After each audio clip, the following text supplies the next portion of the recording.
Forget the tidy classroom version. Forget the dates scribbled on a chalkboard, the flat portraits of kings with beards and crowns.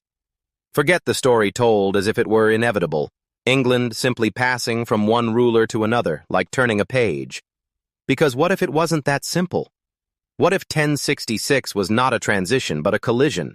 Not a crown exchanged, but a world remade? What if behind the famous battle lay something deeper? A struggle of bloodlines and promises, of oaths whispered before God and broken beneath banners, of a kingdom caught between three claimants and a people whose fate was written on the edge of a sword. This is not just the story of Hastings, it is the story of a reckoning, of a moment when England's past and future met in fire, when spears clashed, shields splintered, and a single arrow changed a nation forever. Across these chapters, we will walk from the dying halls of Anglo-Saxon England to the storm-lashed beaches of Normandy. We will hear the whispers of kings who believed destiny itself had crowned them, and the cries of warriors who swore to defend their soil until the earth drank their blood. We will see not just battles, but betrayals, not just conquest, but transformation. This is not a tale of one king defeating another. It is the birth of a new England, an England written in French ink but spoken in English tongues, an England scarred by conquest, yet sharpened by survival. So ask yourself, was 1066 the year England was conquered, or the year England became England? If you want to know, then go back. Back before the banners at Hastings, before the Norman fleet set sail, back to a kingdom trembling in uncertainty, a throne without an heir, a people without certainty, and rivals circling like wolves. Because to understand the battle that changed everything, you must first understand the silence before it, the silence of a kingdom waiting for a storm that was already rising across the channel.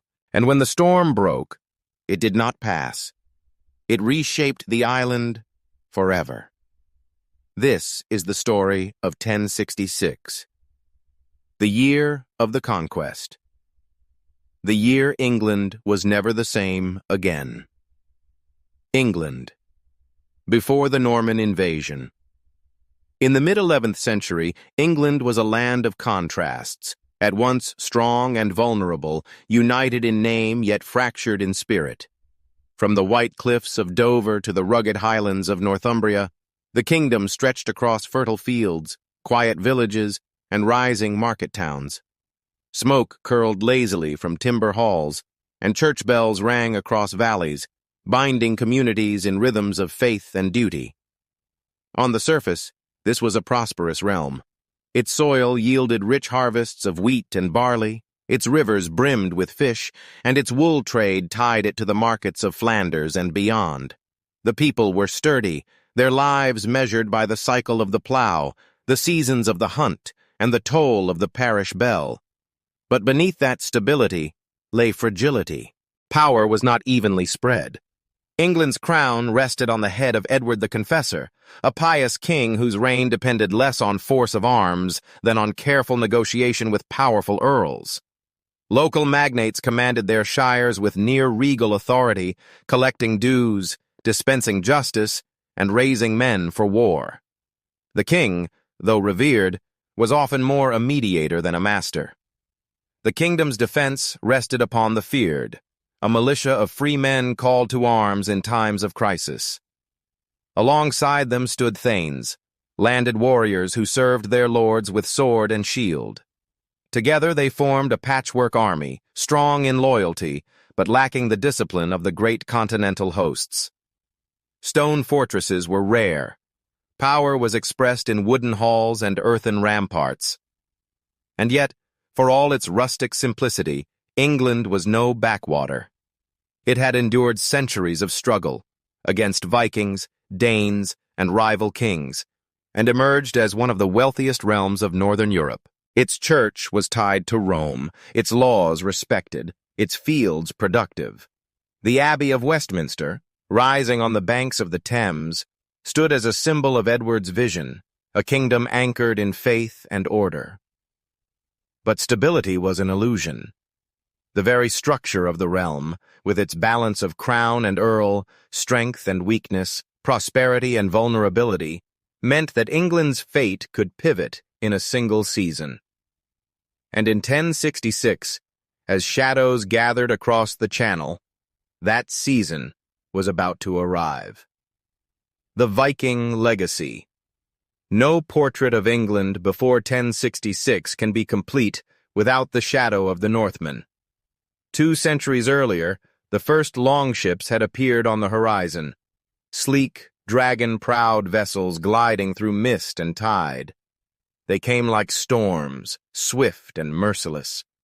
Monasteries burned, manuscripts turned to ash, and terrified monks fled as the pagan warriors struck at the very heart of Christian England. The raids soon became invasions. Waves of Danes and Norwegians poured into the land, carving out the Danelaw in the north and east. Entire swaths of England fell under Scandinavian rule, governed not from Winchester, but by jarls who spoke Old Norse and lived by their own laws. Towns like York became Viking strongholds, their streets echoing with the clang of smiths and the cries of traders from across the sea. Though Wessex kings like Alfred the Great fought back, building burhs, training militias, and forging alliances, the scars of conquest never fully faded. By the early 11th century, England itself had fallen under the rule of Knut the Great, a Danish king who forged an empire spanning Denmark, Norway, and England. For a generation, the crown itself was foreign, worn not by Anglo-Saxons, but by men of the north. Even after the collapse of Knut's dynasty, the Norse influence lingered. Place names ending in by and Thorpe dotted the landscape, silent markers of Scandinavian settlement. English speech itself absorbed Norse words, simple, sharp terms of war and daily life that would echo down into the modern tongue.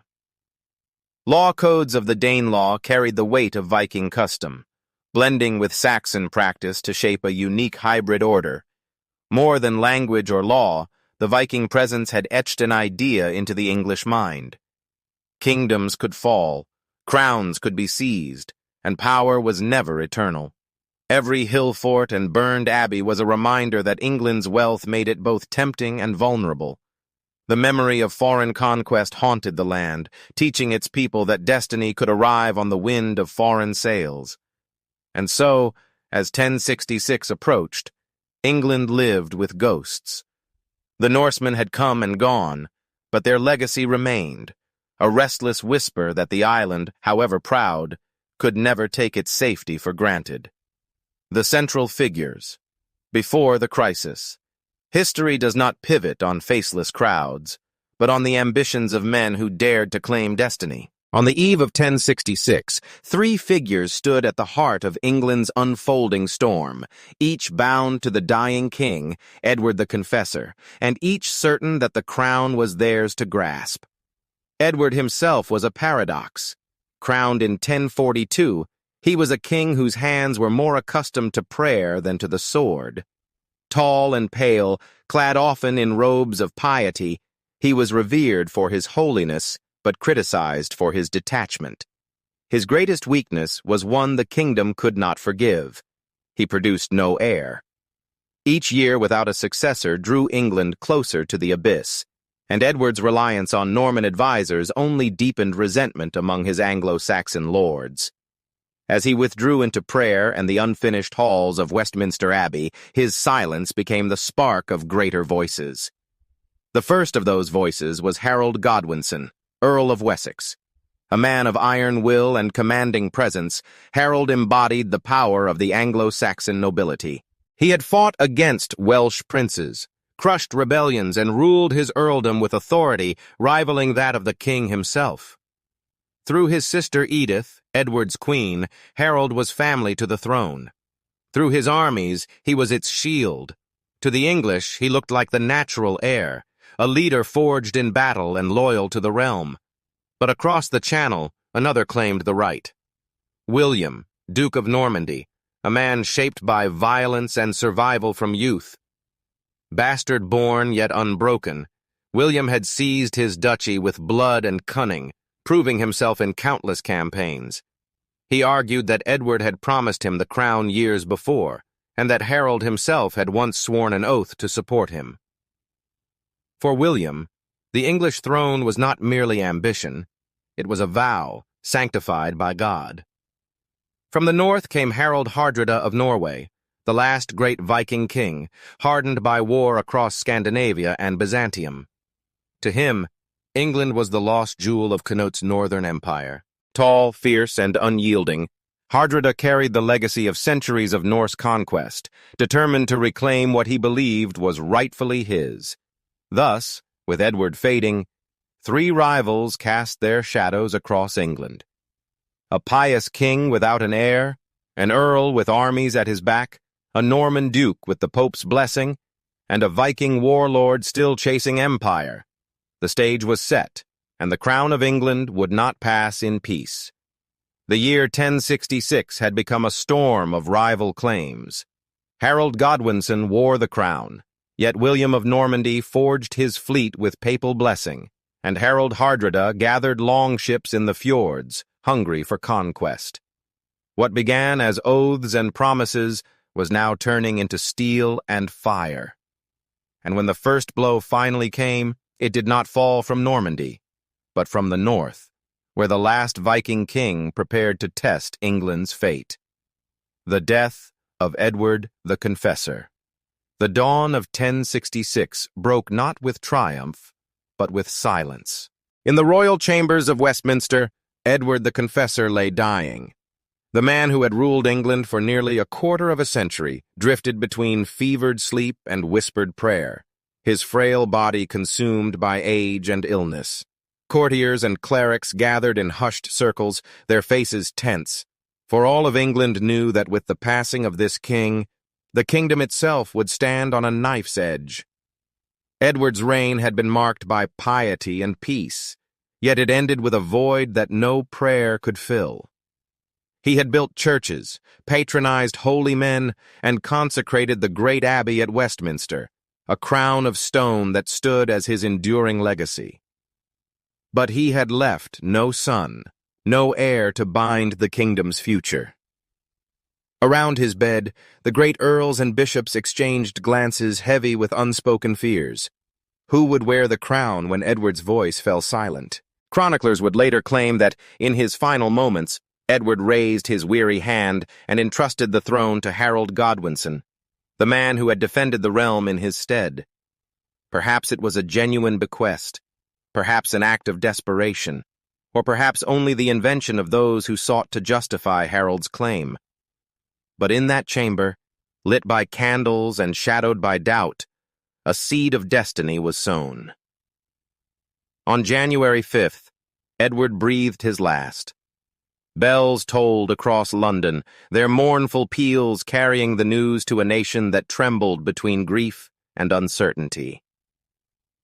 The next day, his body was laid to rest in Westminster Abbey, beneath the towering arches he had dreamed into being.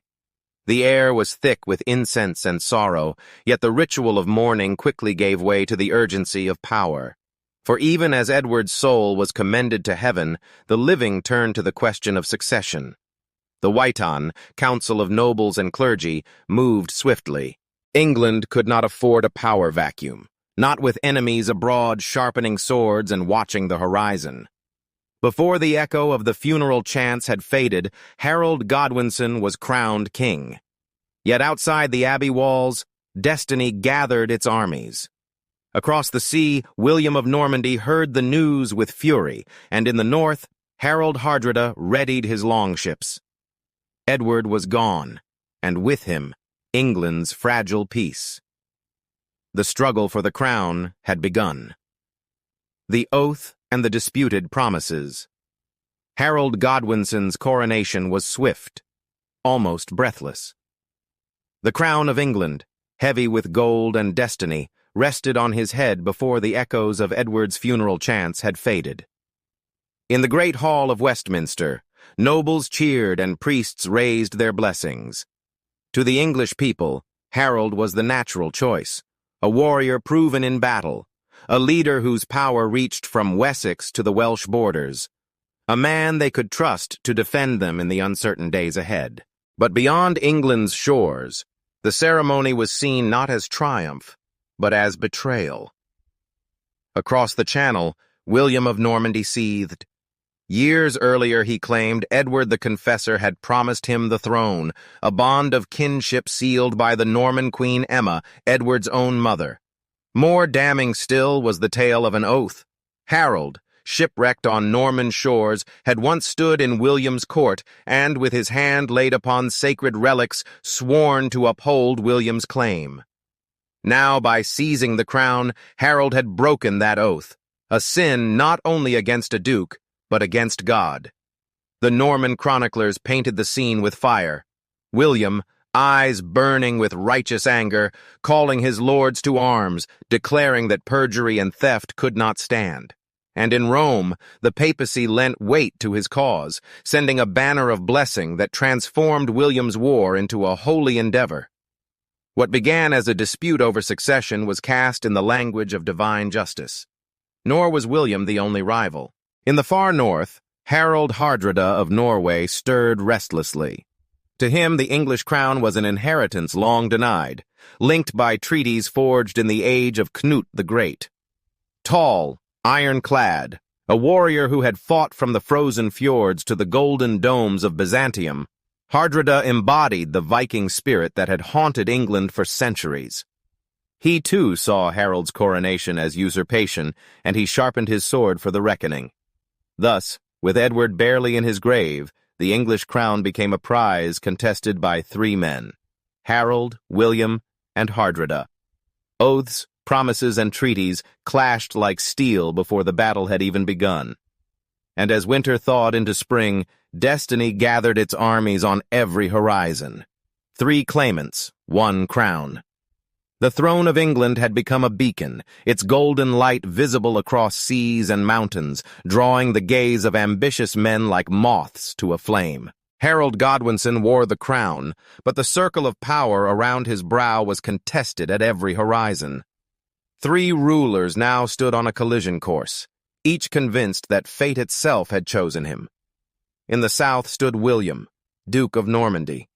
Hardened by a lifetime of warfare, he was a man who had clawed his way from illegitimacy to unquestioned mastery. Normandy pulsed with soldiers loyal to him, castles bristling on every ridge, and a fleet under construction along the Channel coast. William was patient, deliberate, and ruthless. To him, Harold was not merely a rival, but a traitor who had broken a sacred oath.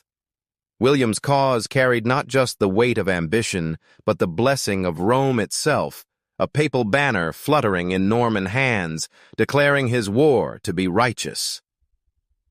To the north, Harald Hardrada prepared his claim with steel and saga. The King of Norway, towering and battle-scarred, was the last echo of the Viking age. He had fought as a mercenary in the Byzantine Varangian Guard, marched beneath the sun of Jerusalem, and now turned his eyes westward.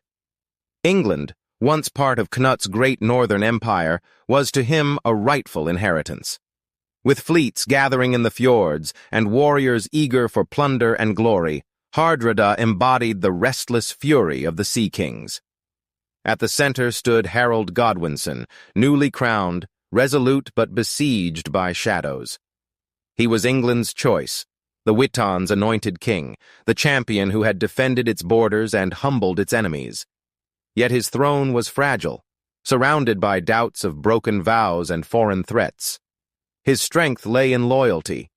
The feared of free men, the Huscarls, sworn to his side, but his enemies were formidable, and they were coming. 3 men, 3 visions of destiny, one crown glittering above them all. England's fields of green would soon be trampled by armies, its skies darkened by sails and banners. The year 1066 had begun as a question of succession. It would end as a crucible of fire and blood, forging the future of a kingdom forever changed. The fields of Stamford Bridge were still heavy with the scent of blood when news came that dark sails had appeared in the south. William of Normandy, patient and relentless, had crossed the Channel at last. Harold's victory over the Norse had saved England from one invader, but it had also drained his strength. Now, with his men weary and his kingdom trembling, the English king was forced to march again, this time toward Hastings, where the true reckoning awaited. The Norwegian invasion. As the spring of 1066 ripened into summer, England braced itself for the storm gathering across the seas. From the fjords of Norway came Harald Hardrada, the last great Viking king, his ambition as vast as the northern horizon. To him, England was no foreign land but a rightful dominion, once bound to the Scandinavian world under Canute the Great. Now, with Edward dead and Harald Godwinson crowned, Hardrada saw his moment to reclaim what he believed destiny owed him. The preparations in Norway were monumental. Longships creaked upon the tide, their hulls tarred and gleaming, carved prows snarling like beasts of legend. Thousands of warriors answered Hardrada's call, men hardened by the axe and the oar, lured by promises of conquest and plunder. At Hardrada's side rode Tostig Godwinson, Harald's exiled brother, a man consumed by bitterness and ambition. Banished from his earldom, he sought revenge not only against his brother, but against the entire Anglo-Saxon order that had cast him aside. When their fleet set sail, the North Sea became a road of war. Sail after sail unfurled like the wings of ravens, darkening the horizon. The chronicles speak of nearly 300 ships, a tide of iron and oak sweeping southward, carrying the weight of Norse ambition toward English shores. Towns along the eastern coast trembled, their people recalling the old nightmares of Viking fire and sword. The invasion struck in September. Hardrada's army swept into Yorkshire, their blades flashing, their banners snapping in the wind. At the Battle of Fulford, on September 20th, they met the hastily gathered forces of the northern earls, Edwin and Morcar. The clash was brutal, the ground churned into mud by blood and steel. The Anglo-Saxon levies, outnumbered and overwhelmed, broke beneath the fury of the Norse assault. York, the jewel of the north, lay vulnerable. For a moment it seemed as if the Viking age had returned, as if the ghosts of centuries past had risen to claim England once more. Yet the story was not finished. Far to the south, King Harald Godwinson received word of the invasion. His crown was barely secure, his throne still contested, but now he faced a foe who had come to take England by storm. And Harald, resolute as ever, would not wait for the storm to reach him. He would march to meet it. The forced march of Harald Godwinson. News of Fulford reached Harald Godwinson like a thunderclap. In the south, he had scarcely settled the crown upon his brow when word came that the north was ablaze, its defenses shattered, its earls beaten back by Harald Hardrada's steel. The new king faced a cruel dilemma. William of Normandy still waited across the Channel, his fleet gathering, his priests blessing banners of war. But it was the Norse king who had struck first, and if Harald hesitated, all of England could collapse before him. There was no time for debate. Harald called his huscarls, the household guard whose axes gleamed like crescent moons, and summoned what men he could. From London he began his march northward, nearly 300 kilometers of road, mud, and weary step. Chroniclers marveled at the speed. Day after day the king and his host pressed forward, their boots beating a relentless rhythm across the land. What should have taken weeks they accomplished in less than a fortnight. The image is almost cinematic. A column of warriors winding through valleys and over rivers, their cloaks snapping in the wind, their breath misting in the cold dawn. The sound of iron-shod boots and clashing shields echoed through the countryside. Farmers and villagers stood in awe as the king strode past, a figure of urgency and determination, racing time itself. It was a march of endurance, but also of resolve. Harald knew that his crown, won only months earlier, would mean nothing if England's heartland fell to the Norse. He was not fighting merely for power, but for the survival of his kingdom. His men followed him not because they were compelled, but because they believed. Each mile closed the distance between them and destiny. By late September, Harold's army reached Yorkshire, arriving with such suddenness that it seemed they had sprung from the earth itself. Hardrada and Tostig, confident in their victory at Fulford, had relaxed their guard, believing the English king was still far away. They could not imagine that Harold would dare such a march, nor that he would arrive with his soldiers still fierce, their spirits sharpened by the urgency of their journey. The stage was set for confrontation. At Stamford Bridge, beside the winding River Derwent, the last great Viking warlord would meet England's chosen king. The forced march had carried Harold's men into the jaws of battle, and the clash to come would echo with the fate of kingdoms. The Battle of Stamford Bridge. September 25th, 1066. The morning sun rose pale and cold above the fields of Yorkshire, its light glinting off the slow waters of the River Derwent. On one side of the bridge, the banners of Norway fluttered lazily, their warriors stretched out in the warmth of unexpected victory. Harald Hardrada, towering and unyielding, believed the campaign nearly won. York had offered hostages, the northern earls lay defeated, and the English king was thought to be days, if not weeks, away. His men rested, many without armor, basking in the triumph of Fulford. But destiny does not grant such luxuries. Over the hills came the thunder of marching feet, the sudden dark tide of Harald Godwinson's army, arriving with a speed no one had foreseen.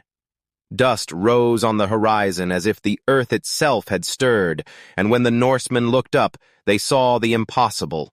The English king himself, leading a host of huscarls and feared, their shields gleaming, their war cries rising like a storm. Panic rippled through the Norwegian camp. Hardrada's warriors scrambled to form ranks, many hastily seizing weapons without mail or helm. Their longships, drawn up on the riverbank, seemed useless as the English line advanced with grim precision.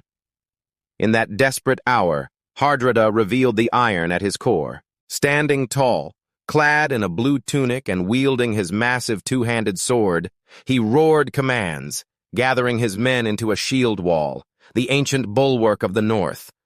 The clash was brutal, elemental. Shield struck shield, axe met spear, and the air rang with the din of steel. The Norse line bent but did not break, Hardrada himself cutting down foes with strokes said to cleave both man and mail in a single blow. His banner, the land waster, streamed above him, a black raven on white, as if Odin himself watched the battle. Legend tells of a lone Viking who held the narrow bridge, fending off wave after wave of English warriors. With his axe, he cut down dozens, buying precious time for his comrades to regroup. Only by cunning, an English soldier slipping beneath the bridge and striking upward, was the giant finally brought low. With his fall, the English host surged across, and the full weight of Harold's fury fell upon the Norse. At the heart of the fight, Harald Hardrada's fate was sealed. An arrow pierced his throat, and the great king collapsed, blood staining his blue cloak. Still the Norse fought on, Tostig Godwinson taking command, defiant even as his brother's huscarls closed in. The field became a slaughter ground. Bodies piled high, the river ran red, and the autumn sky darkened with smoke. By day's end, the proud army of Norway lay broken. Of the hundreds of ships that had crossed the sea, scarcely 24 were needed to carry the survivors home. Stamford Bridge was more than a battle. It was the twilight of an age. With Hardrada's fall, the Viking dream of dominion over England ended forever. No longship would again carry a Norse king to claim the English crown. Harald Godwinson had won a victory of astonishing scale, crushing one rival in a single furious strike. Yet triumph carried its own curse. The English king stood bloodied but unbowed, his men exhausted, their numbers thinned by the ferocity of the fight. Even as they buried the dead and bound their wounds, another storm was gathering to the south. For across the Channel, William of Normandy had landed. The crown Harold had defended at Stamford Bridge would soon be tested again, this time at Hastings, where the fate of England itself would hang in the balance. The victory at Stamford Bridge had barely cooled when word of a second storm reached Harold. While the Norse lay broken in the north, William's sails had already touched English shores. The king who had raced to crush one invader now faced another, more relentless foe. Waiting in the south, with castles rising and fire consuming the land, William prepares for invasion. While the smoke of Stamford Bridge still lingered in the north, across the Channel, another drama had already begun to unfold. In Normandy, William, Duke and Bastard, was no longer content to watch. He had waited months for the winds to turn in his favor, his fleet gathering along the Norman coast, his knights restless, their war horses stamping the ground as if they too sensed destiny was near. William was a man hardened by survival. Born illegitimate, he had seized his duchy through cunning, steel, and relentless will. His childhood was marked by assassination plots, rebellions, and betrayal. Yet he had risen above them all, transforming Normandy into a crucible of military power. Castles crowned the hills, knights trained from youth in the art of mounted war, and loyalty to their duke was bound not merely by blood, but by land, honor, and the promise of conquest. Now William set his eyes on England, and he did so with both ambition and calculation. He declared that Edward the Confessor had promised him the throne. He proclaimed that Harald Godwinson had sworn a sacred oath to support his claim, and with Harold's coronation, he thundered, both promises had been broken. This was not invasion, he insisted. It was justice, sanctified by God.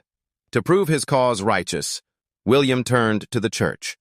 Envoys carried his petitions to Rome, and in return came a banner blessed by the Pope, a symbol that transformed his war into a holy enterprise. With the papal flag raised above his fleet, William's knights rode with a new fervor, believing their swords would serve not only their duke, but heaven itself. The preparations were immense. Along the harbors of Saint-Valery and Dives, hundreds of ships were crafted, sturdy vessels with room for horses, men, and supplies. Carpenters worked day and night, their axes ringing on timber, while blacksmiths forged weapons that glowed like embers in the forge's fire. The beaches filled with a host of warriors, Norman knights in chainmail, Breton horsemen, Flemish mercenaries, archers and spearmen from across the duchy and beyond. Chroniclers would later number them in the thousands, a tide of steel and ambition waiting only for the sea to yield. The fleet, however, lay idle for weeks, the winds stubbornly blowing from the west. Superstition stirred. Men whispered of ill omens, of God's disfavor, of storms that might doom them before they began. But William remained unshaken. Patient and calculating, he held his army together with promises of reward, feasts of meat and wine, and the unbending certainty of his will. "England is ours," he declared, "if we have the courage to seize it." At last, in late September, as Harald Godwinson's men bled and staggered from their victory in the north, the winds shifted. Sails unfurled like wings, catching the long-awaited breeze. The Norman fleet slipped from the harbors, the horizon bristling with masts, the channel darkened by the shadows of warships. Priests rode among the ranks, raising the papal banner high, their chants mingling with the crash of waves and the cries of gulls.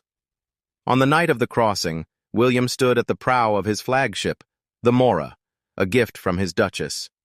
Its lantern burned bright against the darkness, guiding the fleet through uncertain waters. Behind him stretched an armada like none England had ever seen, a moving forest of sails carrying knights, horses, and the weight of Norman destiny. By dawn, the fleet reached the Sussex coast. They landed at Pevensey, unopposed, their boots sinking into English sand. As carpenters built a wooden fort and knights secured the beachhead, William stepped ashore. He bent, grasped the soil of England in his hand, and pressed it to his lips. The conquest had begun. Far to the north, Harald Godwinson was still binding wounds and burying the dead from Stamford Bridge. He did not yet know that William had crossed, that a second storm had come. But soon the news would ride fast, and Harold, exhausted, yet unyielding, would turn south to face the might of Normandy. The Duel of Kings had entered its final act. The stage was set for Hastings. The Norman landing and the strategy of waiting. When William set foot upon English soil at Pevensey in late September 1066, the silence that greeted him was eerie. No war horns, no spears bristling on the horizon, no fyrd rushing to drive him back into the sea. The land lay quiet, fields heavy with autumn grain, villages hushed in fearful watch.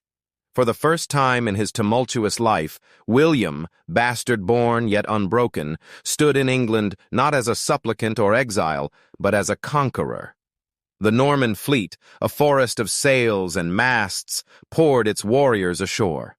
Horses splashed through the shallows, armored knights leading them to higher ground where carpenters hacked at timber, raising palisades with astonishing speed. Within days, a wooden Motte and Bailey fortress rose at Pevensey, an unfamiliar sight to the Anglo-Saxon eye, but to the Normans, the very architecture of conquest. Secure behind their walls, they built a foothold on hostile soil. From Pevensey, William marched eastward to Hastings, where another fort was constructed. There, on high ground overlooking the channel, he anchored his invasion. The camp at Hastings swelled with soldiers, horses, and ships drawn up like teeth along the coast. Fires lit the night sky, cooking pots clattered, priests intoned prayers over relics and holy banners. The Duke moved among his men, a figure of iron resolve, speaking of rewards to come, land, wealth, titles in the New England they would forge. Yet William's genius was not only in preparation, but in patience. He knew Harald Godwinson would come, driven by the same urgency that had carried him north to Stamford Bridge. The English king could not allow a Norman army to root itself in the fertile south, but Harald was far away, his men weary from their forced march and bloody victory over the Norwegians. If William pressed too soon, he risked a desperate fight against a host still clinging to its last reserves of valor. But if he waited, England itself could serve as his ally. And so, William waited. He unleashed his men upon the countryside in calculated devastation. Villages were burned, fields stripped, livestock seized. It was not mere cruelty, but strategy. Each fire that rose into the sky carried a message north. Harold, come quickly, or your kingdom will be devoured before your eyes. The Normans spread terror, yet always within striking distance of their fortresses, retreating behind walls if threatened. The longer they lingered, the more pressure mounted upon Harold to abandon caution. The people of Sussex felt the weight of conquest first. Families fled before Norman raiders, smoke trailing across the hills. Farmers watched helplessly as their harvest was seized, their barns emptied. For the English fyrd, drawn from free men who depended on their crops, this devastation was unbearable. With winter approaching, each day lost meant hunger. William had turned the land itself into a weapon, wielding famine and fire as keenly as the sword. Meanwhile, across the countryside, scouts and messengers carried word of the invaders. In taverns and churches, whispers spread. William had landed. He was building castles. His knights ravaged the south unchecked. Fear and anger mingled, and eyes turned northward, waiting for the king. Harold did not linger long in the north.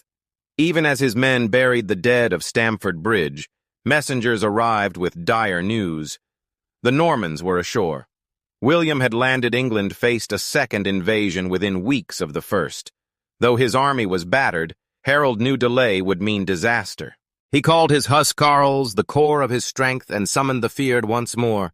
Exhaustion was ignored, wounds bound hastily.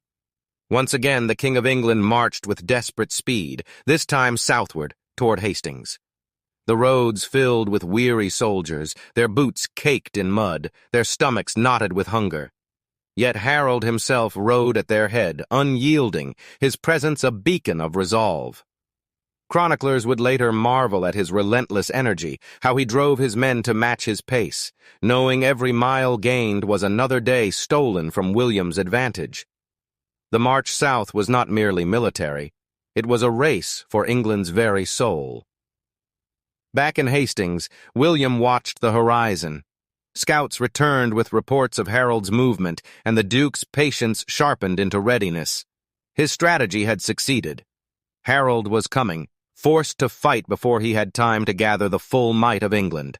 The English army would arrive exhausted, diminished by the double march, their morale frayed by endless marching and recent slaughter. William, fresh and well-supplied, would meet them on ground of his choosing.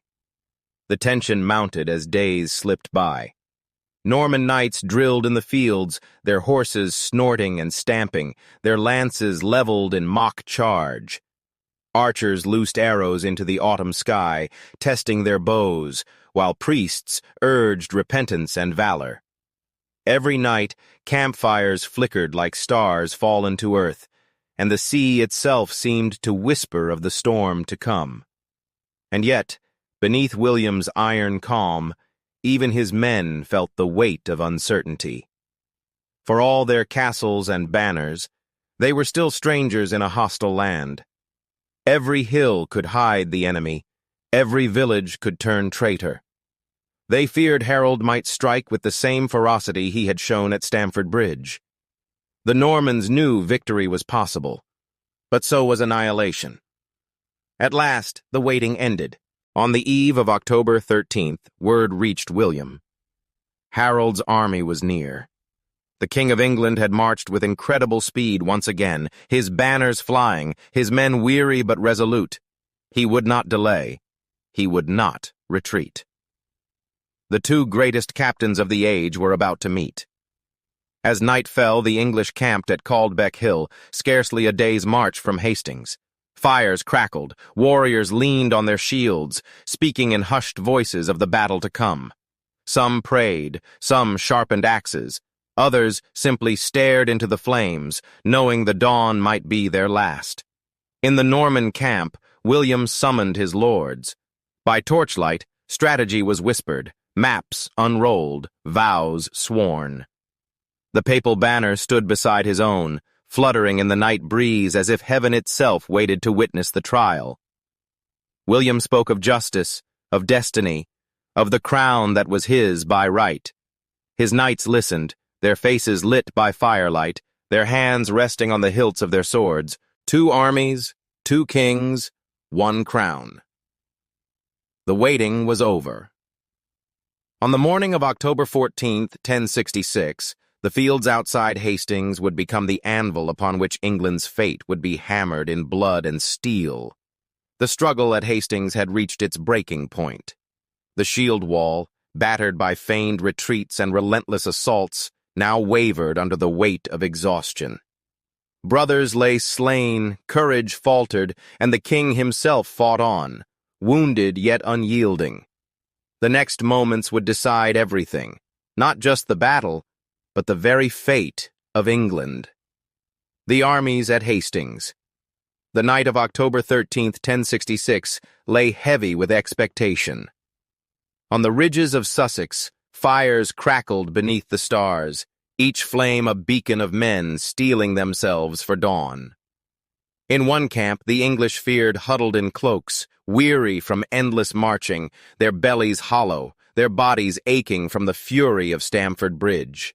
In the other, the Normans sharpened swords and whispered prayers beneath the papal banner, their armor glinting in firelight, their war horses restless in the dark. Between them stretched a destiny that neither side could escape. The English host. Harald Godwinson had reached his army's breaking point, yet he stood tall, determined to meet the invaders head-on. His camp at Caldbeck Hill was not filled with strangers, but with men bound by blood and soil. The feared, farmers turned soldiers, came from the shires wielding spears, axes, and whatever weapons their hands could grasp. They had left their plows and homes to answer the king's call, knowing that if William triumphed, their fields and families would fall beneath foreign rule. At the heart of Harold's army stood the Huscarls, his household guard. These were veterans, warriors of iron discipline, clad in mail shirts and armed with the terrible Danish axe, a weapon capable of splitting both man and horse in a single blow. They had fought beside Harold in Wales at Stamford Bridge, and now they stood ready to fight again. To the English, the Huscarls were a wall of loyalty and courage, the steel backbone of their line. The English host numbered perhaps 7,000 to 8,000 men, formidable in size but weary. Their strategy was born not of mobility, but of resolve. They would form a shield wall upon the high ground, a living fortress of interlocked shields and spears.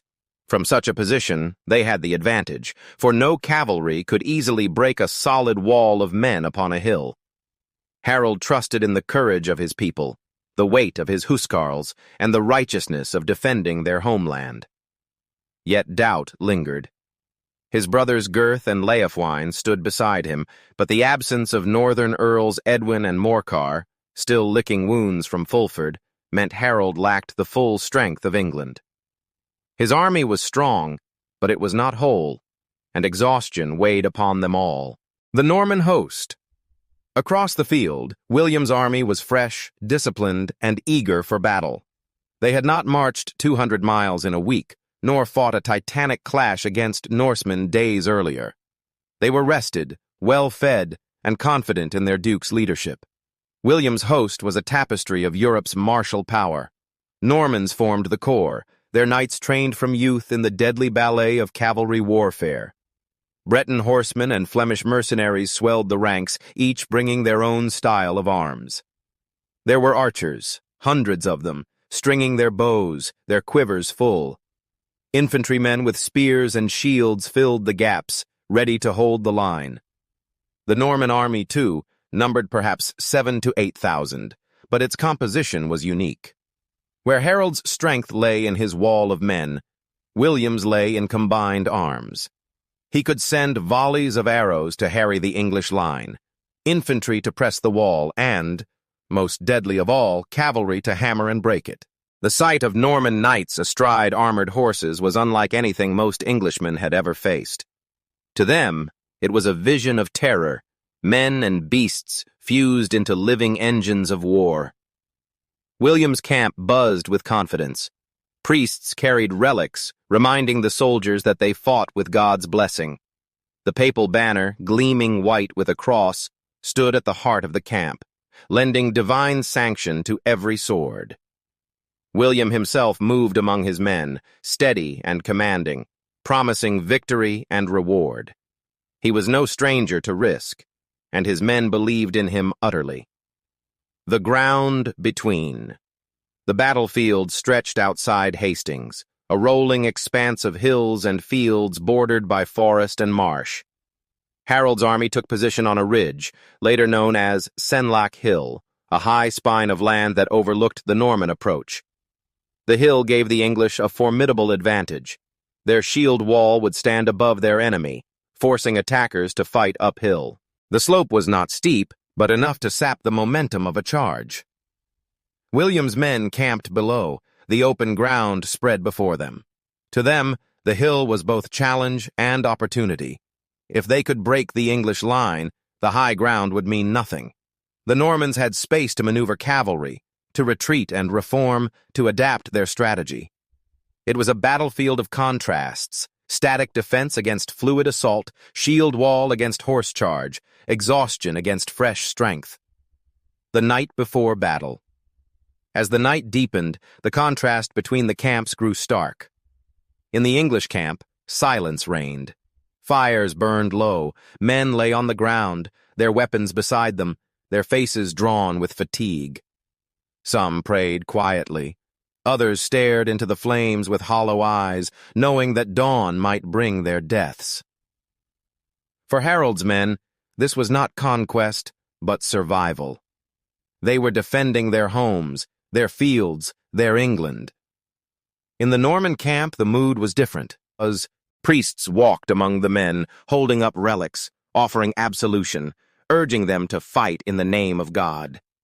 Knights told stories of past victories, their laughter carrying into the night, their confidence bolstered by faith in their duke.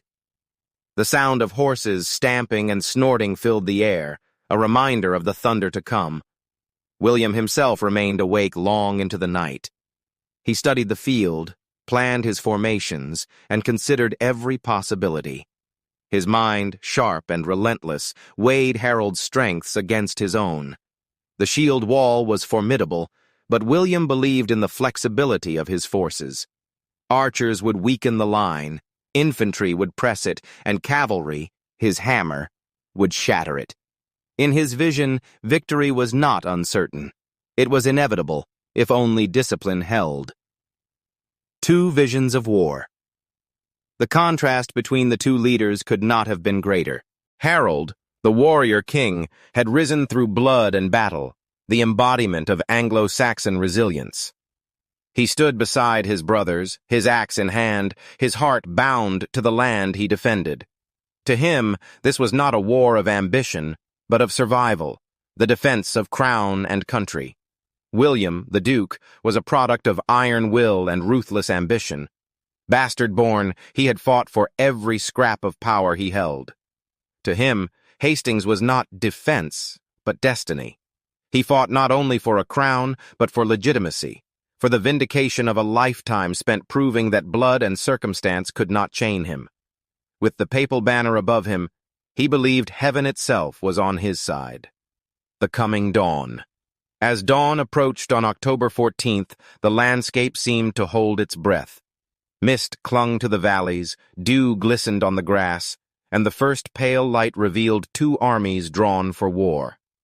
On the ridge, the English shield wall stood like a cliff of iron and oak, spears bristling, axes gleaming. At its center flew the dragon banner of Wessex, Harold's royal standard, rippling defiantly in the breeze.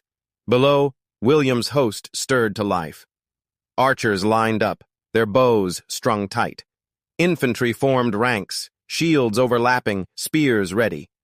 Cavalry gathered at the flanks, horses tossing their heads, breath steaming in the chill air. At the heart of the Norman line, the papal banner flew beside William's own standard, a double sign that faith and power marched together.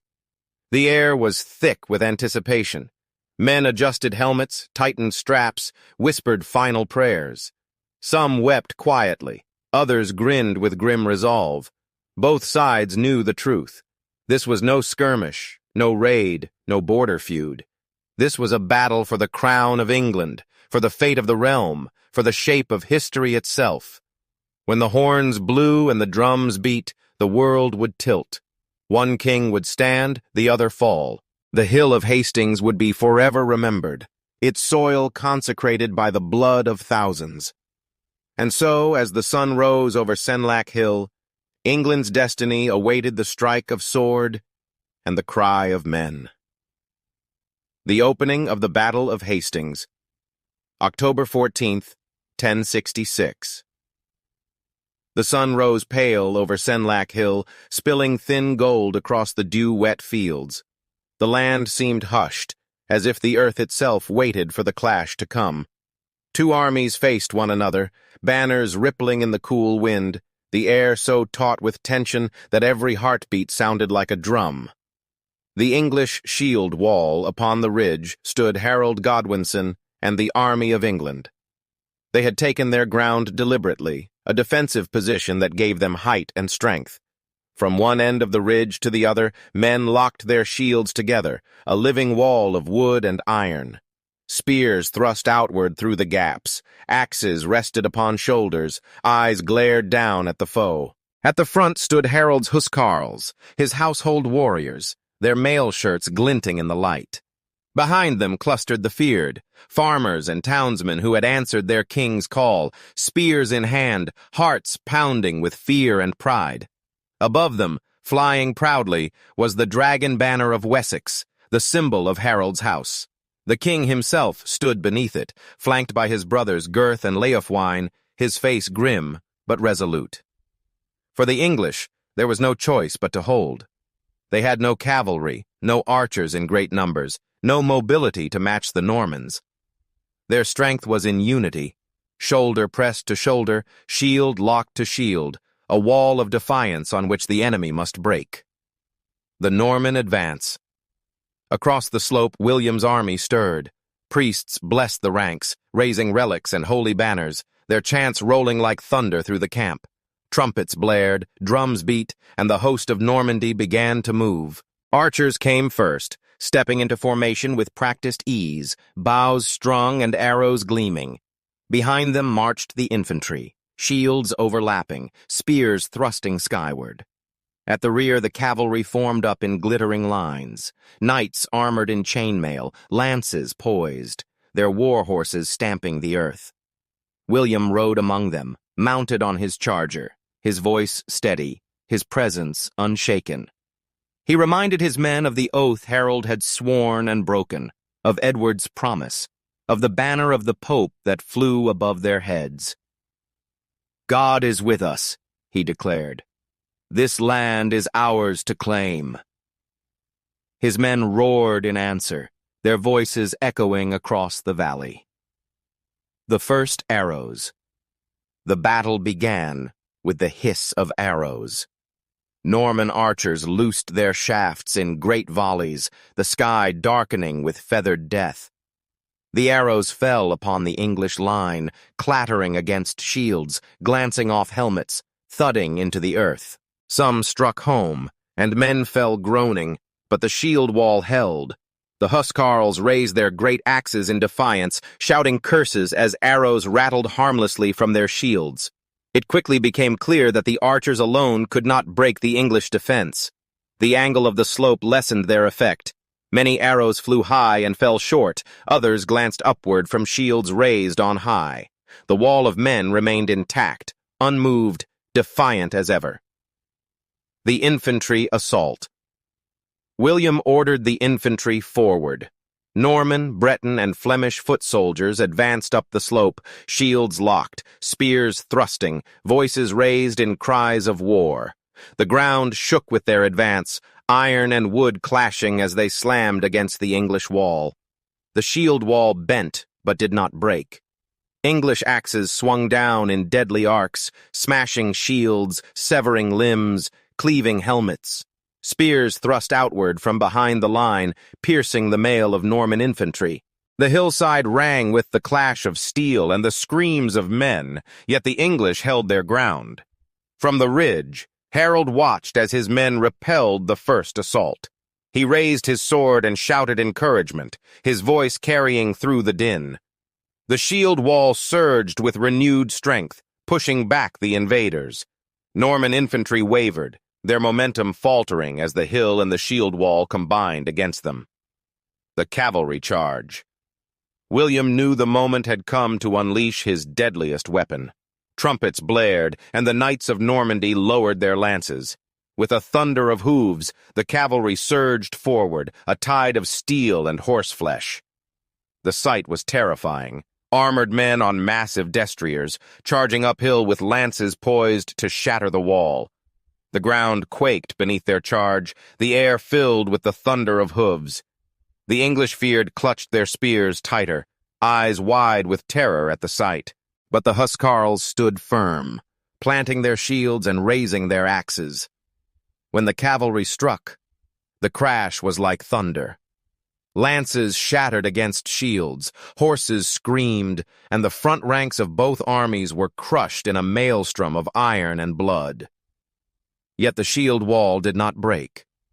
Huscarls swung their axes with brutal precision, hacking down horses, dragging riders from their saddles. The hill robbed the cavalry of its full momentum, and the English defense absorbed the shock. Knights fell, their armor dented, their lances splintered, their banners trampled into the mud. The Normans had expected the wall to collapse. Instead, they found themselves caught in a killing ground, their mounts floundering against a wall of spears and axes. Some broke through in small bursts, only to be cut down within the line. The shield wall bent, but it held. The stalemate. For hours, the pattern repeated. Arrows flew, infantry surged, cavalry charged, but the English held their ridge. The sun climbed higher, its light glinting off armor, sweat pouring down the faces of men locked in combat. Bodies piled before the shield wall, Norman and English alike, the slope slick with blood. Harold's men cheered with each repelled assault, their confidence growing. The Huscarls fought with grim determination, their axes rising and falling in terrible rhythm.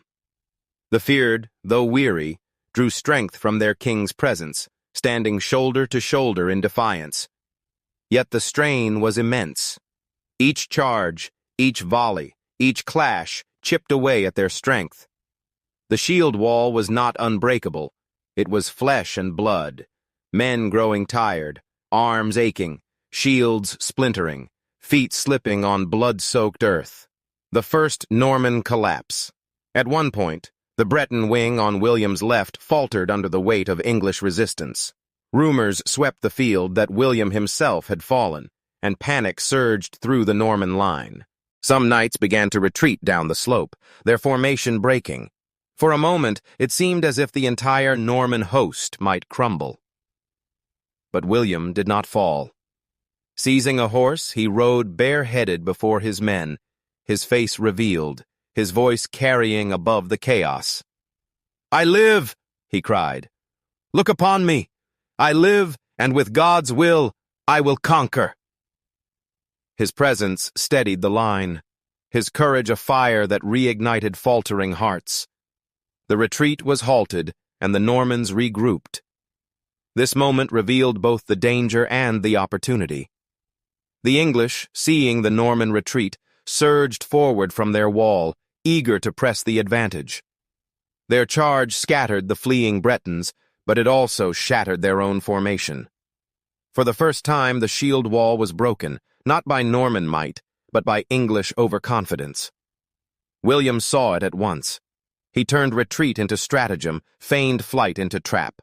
Norman cavalry wheeled suddenly, cutting down the English who had pursued too far. Those brave men were slaughtered in the open, their blood soaking the earth, their deaths a warning of what rashness would cost. The battle continues. As the afternoon wore on, both armies bore the marks of exhaustion. The English shield wall still held the ridge, but cracks had begun to show. Shields were splintered, weapons dulled, men staggering from fatigue. The Normans had paid dearly in blood, yet their discipline remained intact. They could retreat, regroup, and strike again, while the English could only stand and endure. The opening of Hastings had revealed much: the courage of Harold's men, the ferocity of Norman assault, the resilience of the shield wall, and the cunning of William. The battle was far from decided, but the balance had begun to shift. Harold still held the high ground, but William had shown that persistence, strategy, and discipline could exploit the smallest weakness. As the sun began to sink westward, the field lay strewn with bodies, the cries of the wounded mingling with the clash of arms.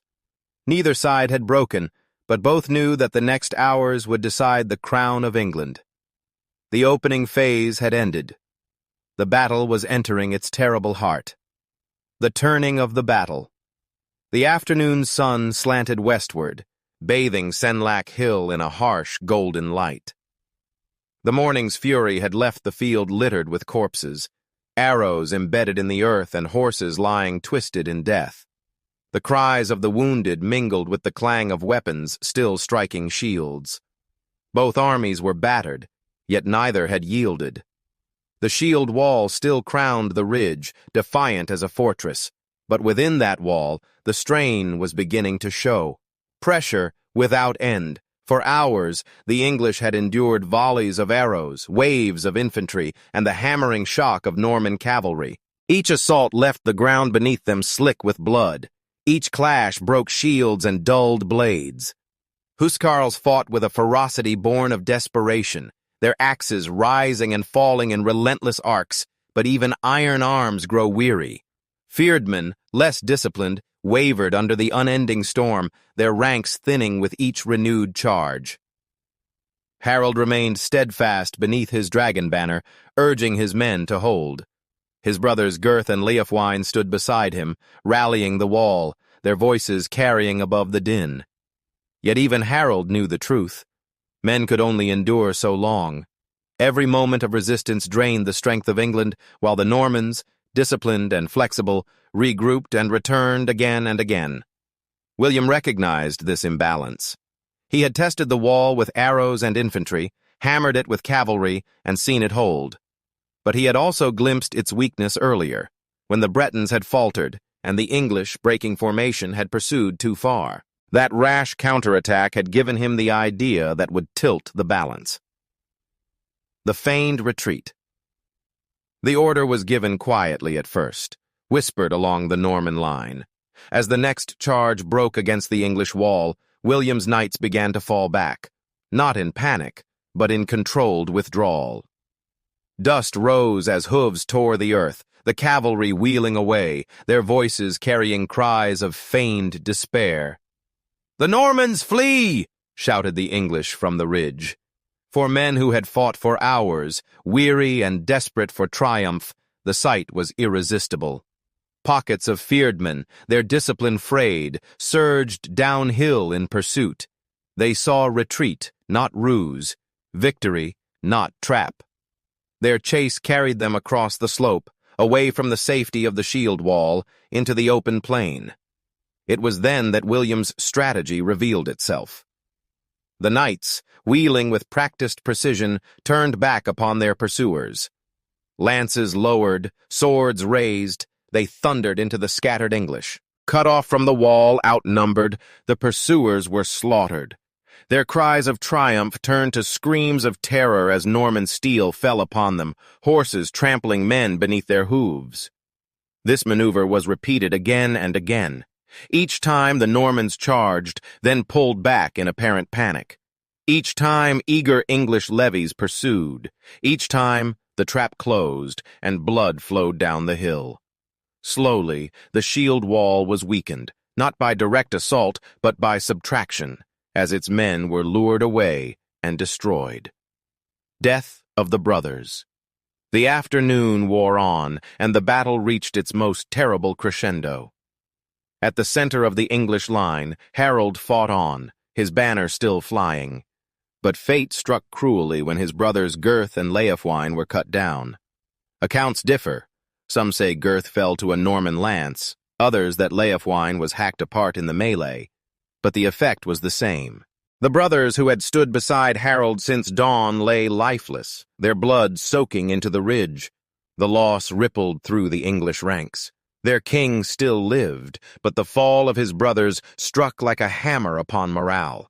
The shield wall wavered, gaps opening as grief and fear mingled with exhaustion. Harald shouted for them to hold, his voice hoarse, his body weary, but the wall was no longer unbroken. William's persistence. William seized the moment. Again and again he hurled his forces at the ridge. Archers loosing arrows in high arcs, infantry pressing with spear and sword, cavalry thundering in sudden charges. The English killed many, but each assault drained them further. The ridge that had been their fortress became a prison, a place where their strength bled away with every strike. At one point, William himself was unhorsed, thrown to the ground in the chaos. A gasp ran through the Norman ranks, rumors again spreading that the Duke was slain. But William rose, seized another mount, and tore off his helmet so his men could see his face. "Look upon me," he cried. "I live, and I will conquer." His courage rekindled their spirits, and the assault continued with redoubled fury. The arrow storm. As daylight waned, William altered his strategy. He ordered his archers to adjust their aim, to fire not straight, but in high arcs, so the arrows would fall down upon the English behind their shields. The deadly rain began to take its toll. Men collapsed with shafts piercing shoulders, throats, and faces. The feared, less armored than the Huscarls, suffered grievously. Then came the moment that would enter legend. In the press of the battle, an arrow flew. Whether loosed by chance or design, none can say. It struck Harald Godwinson in the eye, piercing deep. The king fell, clutching his face, his body writhing in agony beneath the dragon banner. Some sources claim he was finished by Norman knights who cut him down where he lay. Whatever the truth, the effect was devastating. The Dragon of Wessex toppled, and with it, the heart of the English resistance. The collapse. With Harald slain and his brothers dead, the shield wall disintegrated. The Huscarls, loyal unto the last, fought in a desperate ring around their fallen king, axes cleaving until they themselves were cut down. But the feared broke, fleeing the field in terror, pursued by Norman cavalry. The ridge, once a wall of defiance, became a killing ground, covered in corpses and broken shields. The Normans pressed forward, their banners climbing the slope, their victory cries echoing across the valley. The papal standard flew beside William's, declaring that heaven itself had judged the day. The turning point of history. As the sun set over Hastings, the field was silent, save for the groans of the dying. Harold's body lay among the fallen, his face obscured. His reign ended in the mud and blood of Senlac Hill. The last Anglo-Saxon king of England had fallen, and with him, the old order of the realm. William stood victorious, but even he must have felt the weight of what had been won. His army had paid dearly. Many knights lay dead, countless foot soldiers never to rise again. Yet victory was his, and with it, the crown of England. The turning of the battle at Hastings was more than a shift of arms. It was the turning of an age. The shield wall, symbol of Anglo-Saxon resilience, had been broken. The cavalry charge, symbol of Norman might, had triumphed. The fate of England had been rewritten in an afternoon of fury. And so, as darkness fell, William prepared for what lay ahead. He had won the field, but to claim the crown, he would need to seize the kingdom itself. Still, the hardest part was done. The wall had broken. The king was dead. The conquest had begun. The death of Harald and the end of the battle. The sun sagged low over Senlac Hill, its waning light casting long shadows across a field of ruin. The earth was littered with broken shields, shattered lances, and bodies piled in heaps, the hillside soaked in blood. Yet amid the chaos, the English line still clung stubbornly to the ridge, their defiance as ragged and battered as the men themselves. And at the heart of it all, beneath the dragon banner of Wessex, stood King Harald Godwinson, wounded, weary, but unyielding. The king's last stand. Harald had fought since dawn, urging his Huscarls to hold, his fyrd to stand firm. His face was drawn with exhaustion, his voice raw from shouting, but his presence was the lifeblood of his army. Every time the Normans surged forward, every time arrows hissed overhead or cavalry thundered against the wall, Harald was there, his sword flashing, his banner flying. For his men, he was not just a king. He was England itself, embodied in flesh and steel. But no mortal can fight forever. As William adjusted his strategy, ordering arrows to rain down in high arcs, fate struck. Out of the storm of shafts, one arrow found its mark. It pierced Harold's eye, sinking deep, blinding pain overwhelming him. He staggered, clutching his face, blood pouring between his fingers. The dragon of Wessex swayed above him as if the very soul of England trembled. Some say Harald fell instantly, his life extinguished in a moment. Others tell that he lingered, brought low but still breathing, surrounded by loyal Huscarls who closed ranks about their dying king. What is certain is that his fall marked the breaking point of the battle. The fall of the banner. The Normans saw the moment and pressed with savage force. Cavalry charged again. Infantry surged up the slope. Archers loosed without pause. The English fought desperately, Huscarls hacking down knights, dragging them from saddles, spilling their lifeblood across the ridge. But their wall, already weakened by exhaustion and earlier retreats, now gaped with cracks. The dragon banner of Wessex, symbol of Harold's house and England's ancient pride, toppled in the melee. The sight was catastrophic. For hours it had been the rallying point, the emblem that told every Englishman that his king still fought. When it fell, so too did hope.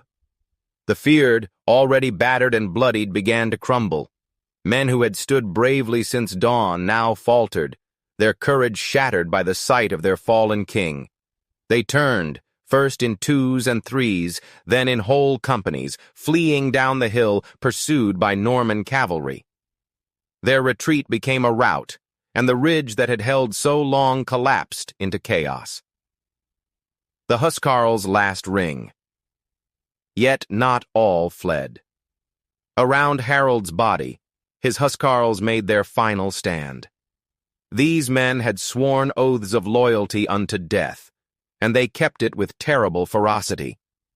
Forming a circle around their fallen lord, they fought like wolves at bay, axes rising and falling with brutal rhythm.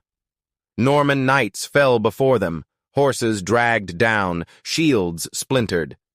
It was a ring of steel and loyalty, a final defiance even as the world collapsed around them. William himself may have ridden into this maelstrom, seeking to end the battle with a single blow. Chroniclers speak of knights striking Harald's body, hacking it until it was unrecognizable. Whether true or legend, the image endures. A king slain and mutilated on the hill of Hastings, his body reduced to ruin, his dynasty cut down with him. One by one the Huscarls fell, fighting until no strength remained. Their bodies lay piled around their king, a grim monument to loyalty and courage. And with their fall, the battle ended. The rout. As the Huscarls perished, the remnants of the feared fled into the gathering dusk. Some ran toward the Weald's forests, hoping to vanish into its shadows. Others were cut down by Norman cavalry, their bodies scattered across the fields and roads. The rout was merciless. The Normans chasing until the light failed, their lances striking down fleeing men, their swords cutting through the last resistance. The battlefield was William's. Senlac Hill, once crowned by the shield wall, now lay under Norman banners. Fires burned in the fading light, casting long shadows over the dead. The cries of the wounded filled the air, mingling with the chants of priests who gave thanks for victory. The Duke victorious William stood upon the ridge, his face grim, his eyes scanning the carnage. He had fought since morning, unhorsed once, nearly undone by rumor of his death, but his persistence had triumphed. Harold was slain, his brothers dead, his army scattered. The crown of England lay open to him, though he had yet to claim it. For the Normans it was triumph bought with terrible cost. Thousands lay dead, knights and infantry alike. The victory was not clean, but it was decisive. William's men cheered his name, raising him high as Dux Anglorum, the Conqueror of England. The papal banner flew above the ridge, a sign that heaven itself had judged the battle. The end of an age. The death of Harald Godwinson was more than the fall of a king. It was the end of Anglo-Saxon England, a world of earls and thanes, of shield walls and feared. With him died the last native king of the line of Alfred the Great. The dragon of Wessex lay broken, its place to be taken by the lions of Normandy. The battlefield bore witness to the turning of history. Where once the English had stood shoulder to shoulder in proud defiance, now their bodies lay strewn across the ridge, their shields shattered, their axes broken. The Huscarls' loyalty, the Feared's courage, Harold's own valor, all had been consumed in the fire of Hastings. Night falls. As night settled, the Normans secured the field. They built fires, tended their wounded, and gathered their dead. Among the fallen, they searched for Harold's body. Some accounts say it was found mutilated, recognized only by marks on his skin, his face destroyed by arrow and blade. Edith Swanwick, his common-law wife, would later be called to identify him. Whatever the truth, Harold's death became legend. The arrow to the eye, the mutilated corpse, the fallen king who had fought until the last. William ordered a chapel to be built upon the site of Harold's fall, a monument to victory and a mark of conquest. The ground of Senlac Hill would forever after be hallowed as Battle Abbey, its stones rising where Harold had died, the altar placed upon the very spot of the king's last breath. The silence. After the battle was over, but its echoes would resound through centuries. On that October day, the fate of England had been decided not in parley or treaty, but in blood and fire. Harold was dead, his army shattered, his kingdom open. William had seized victory, but the conquest had only begun. Ahead lay resistance, rebellions, and the slow remaking of England under Norman rule. For now, though, the field lay quiet. The fires burned low, the groans of the wounded faded into the night, and the stars shone coldly above. The hill that had roared with the fury of battle now lay silent, a grave for thousands. And in that silence, history turned its page. Yet even as William tightened his grip with castles, land grants, and the Domesday vision, the transformation of England was not only political but cultural. The conquest reshaped the soul of the realm, its language, its faith, its architecture, and its daily life, ushering in a Norman age that would outlive the Conqueror himself. William becomes the Conqueror. The field of Hastings lay behind him, but William knew victory on the hill was not the same as mastery of the realm. To be King of England, he would have to seize more than Harold's crown. He would have to bend an entire nation to his will. And so, in the weeks that followed October 14th, the Duke of Normandy began his march through a land stunned into silence yet simmering with defiance. March through fire. From the battlefield, William advanced slowly toward London. His army, though bloodied, was still formidable, and wherever it passed, the land felt the weight of conquest. Villages that resisted were burned, their homes left in ash, their fields stripped bare. Smoke rose across Sussex and Kent as a deliberate warning. England would submit, or it would be destroyed. Yet William was no mere butcher. His cruelty was precise, meant to break resistance while leaving the kingdom's wealth intact for his new rule. When towns and nobles offered submission, he accepted with calculated mercy. Sworn oaths, hostages, and fortified castles bound each new pledge of loyalty. By fire and by treaty, the conqueror's path to the crown was cleared. The shadow. Over London. In London, the news of Hastings had struck like thunder. The king was dead, his brothers slain, the feared scattered. Yet the city was not ready to yield. The Witan, England's council of nobles and clergy, considered electing Edgar Atheling, the last male heir of the royal line, though young and untested. The spirit of resistance still burned in the capital, even as William's shadow crept closer. But William understood psychology as much as warfare. Rather than hurl his army against London's walls, he encircled the city. He ravaged the countryside north and south of the Thames, cutting off supplies, choking the city with fear. Each plume of smoke rising on the horizon was another message. London could resist, but it would starve, burn, and bleed until it bent the knee. Submission of the nobles. One by one, the great nobles came to him. The bishops and earls, seeing the futility of defiance, swore oaths of loyalty. Stigand, Archbishop of Canterbury, and other magnates who had wavered in Harold's cause, now offered themselves to William. Their submission was not born of love, but of necessity. England was leaderless, and William offered order, however harsh. Edgar Atheling, the last hope of the Anglo-Saxon dynasty, was set aside. He was too young, too unproven, and against William's iron will, his claim was nothing but a ghost. The path was clear. The crown of England awaited only the ritual that would seal William's conquest. The coronation. On Christmas Day, 1066, the city of London gathered in Westminster Abbey, the very church Edward the Confessor had built and consecrated only the year before. The abbey's stone walls rose like a monument to the old king, but within them, a new age was about to begin. William entered the church in solemn procession, clad in armor beneath robes of state, his presence both duke and conqueror, warrior and king. The papal banner accompanied him, a reminder that Rome itself had sanctified his cause.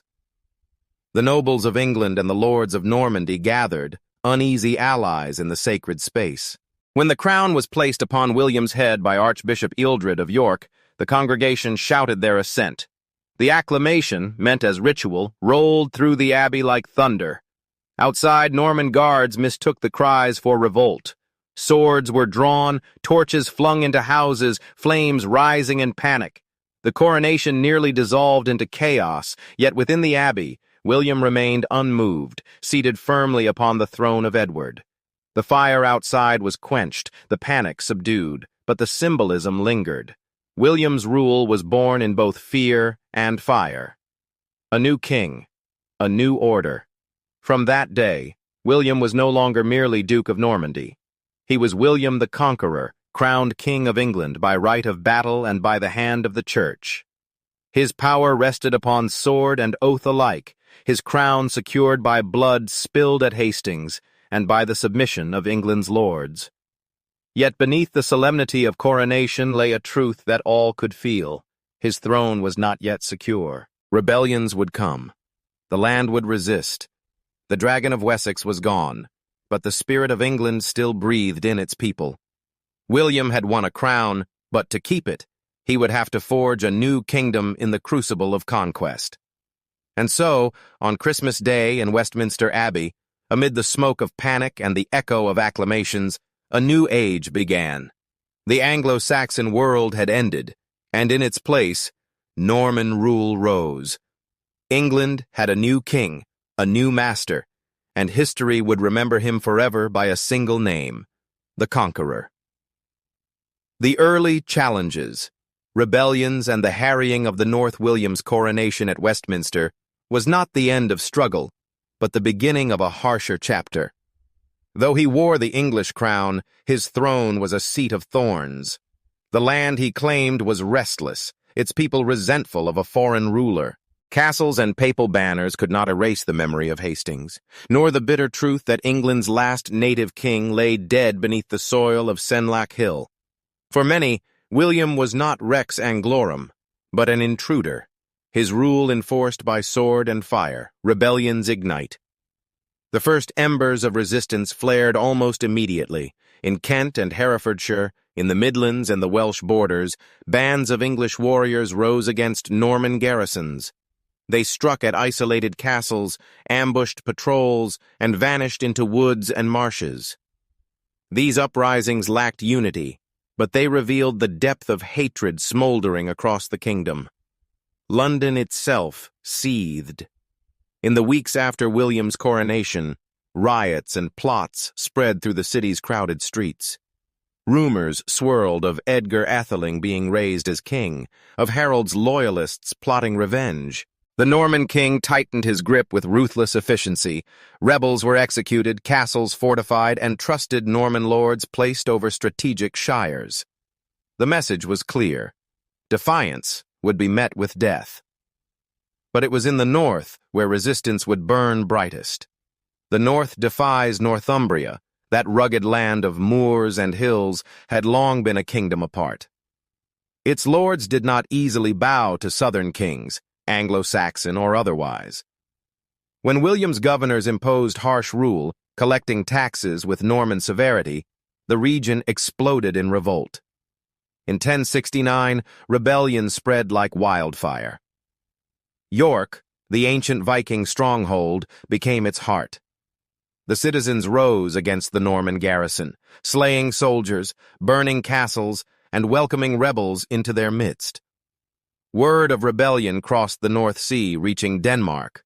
Sweyn Estridsson, king of Denmark and kin to the old line of Canute, sent a fleet to England, joining the northern cause. Suddenly, William faced not only English rebels, but foreign invaders determined to wrest the crown from his grasp. The rising was no mere skirmish. It was a full-scale insurrection. York's streets ran red as Norman garrisons were slaughtered. Castles fell, banners of defiance flew, and the North roared its hatred of the Conqueror. William's wrath. William, faced with the gravest threat since Hastings, responded with ferocity that would echo through centuries. Gathering his knights, he marched north with relentless speed. Villages were torched, fields destroyed, and every hint of resistance crushed beneath Norman steel. The Danish fleet, confronted by William's determination and lacking full resolve, withdrew, leaving the English rebels to face the Conqueror alone. It was then that William unleashed the most terrible act of his reign, the harrying of the North. From the Humber to the Tees, Norman forces scoured the land in fire and sword. Villages were burned to ashes, crops destroyed, livestock slaughtered. The fertile valleys of Yorkshire became wastelands. Chroniclers spoke of corpses unburied, famine stalking the survivors, whole districts emptied of life. The North was not merely defeated, it was annihilated. The devastation was deliberate. William meant not only to crush rebellion, but to erase the possibility of it ever rising again.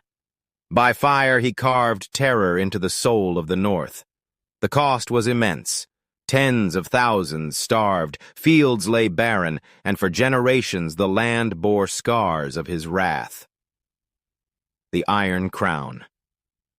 By the end of 1070, William's authority stood unchallenged. The North was broken, its resistance drowned in blood and famine. Edgar Atheling fled into exile, his shadow claim extinguished. Across England, castles rose.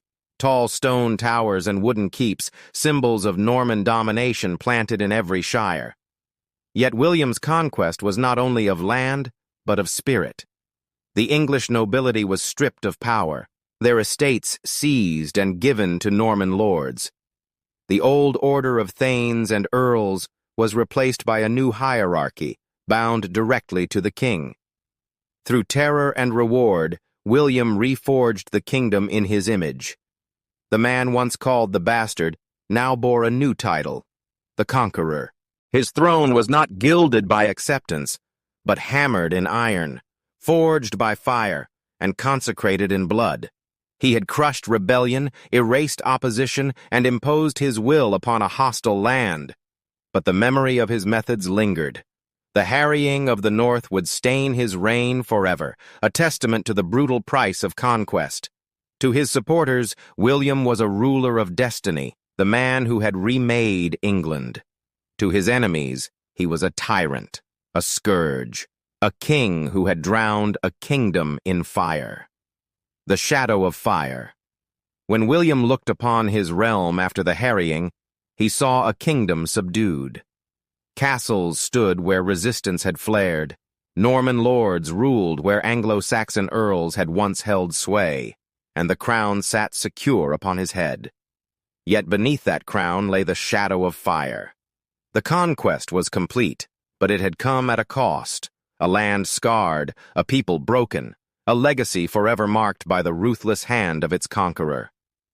The story of William's rule had moved beyond Hastings. The field of battle had given him victory. The flames of the North had given him dominion. England was his, remade in the image of Normandy, bound by castles and terror, destined to follow a new path carved by the blade of the Conqueror. Policies of consolidation. The smoke of the harrying had barely lifted when William turned to the deeper task, not merely crushing opposition, but ensuring that rebellion could never again threaten his rule. To conquer a kingdom was one thing, to keep it was another. William knew this truth as keenly as he knew the weight of his sword. If England were to be his forever, he would need more than battlefields and burning villages. He would need a system that bound the kingdom to his will in stone, law, and blood. The web of castles. The first instrument of consolidation was the castle. Though fortifications existed in England before 1066, the Normans transformed the landscape into a net of power. Across hills, river crossings, and strategic towns, wooden motte and bailey castles rose with startling speed. Some were later rebuilt in stone, looming towers that cast shadows across market squares and farmland alike. Each castle was more than a military stronghold. It was a symbol of dominance. From its walls, a handful of Norman knights could hold thousands of English peasants in submission. The message was clear. Power was no longer local, no longer in the hands of Anglo-Saxon earls. It radiated downward from the crown, embodied in these fortresses of fear. Redistribution of land. William then wielded the second tool of control, the wholesale restructuring of land ownership. The Anglo-Saxon nobility, already broken on the field of Hastings and in the uprisings that followed, was stripped of its estates. In their place, William granted lands to his Norman barons, men who owed him loyalty by blood and oath. The scale of the transfer was staggering. Within a generation, the old aristocracy had all but vanished. Anglo-Saxon thanes who had once ruled vast estates found themselves dispossessed, reduced to obscurity or exile. In their stead stood Norman lords, foreigners who spoke a different tongue, followed different customs, and held their estates directly from the king. Feudalism as practiced in Normandy was imposed upon England, a rigid chain of obligation stretching from peasant to knight, from knight to baron, and from baron to the king himself. It was a revolution without precedent. The land itself had changed masters, and with it, the entire fabric of English society. The Domesday Vision. But William was not content with conquest or redistribution alone. He sought knowledge, total knowledge, of the realm he ruled. In 1085, he ordered a survey so exhaustive, so precise, that its memory would linger for centuries, the Domesday Book. Teams of royal commissioners rode across the kingdom, recording who owned each parcel of land, what it produced, who lived upon it, and what dues were owed. Nothing escaped their notice: mills, livestock, fisheries, even beehives. To the English people, the survey seemed like divine judgment. They called it Domesday, the Day of Doom, because, like the Last Judgment, it left no detail unrecorded. With this book in hand, William grasped the kingdom as no ruler had before. He could tax with precision, call upon his vassals with certainty, and ensure that no wealth or warrior slipped from his control. It was not simply administration, it was domination codified in ink and parchment. The Church as ally William also recognized the power of faith. The Church in England, vast in wealth and influence, could not be left independent. He replaced Anglo-Saxon bishops with Norman clergy loyal to him, most notably Lanfranc, Archbishop of Canterbury. Under William's guidance, the English Church was reshaped along continental lines: stricter discipline, closer ties to Rome, and absolute loyalty to the crown. Monasteries were rebuilt in the Norman style, their Romanesque arches rising as both houses of God and monuments to conquest. Through the Church, William not only legitimized his rule, but also reached into the spiritual lives of his subjects. Resistance to him became resistance not merely to a king, but to the order of God himself. Fusion and fear. These measures, castles, land redistribution, the Domesday Survey, the reordering of the Church, did more than secure William's throne. They forged a new kingdom.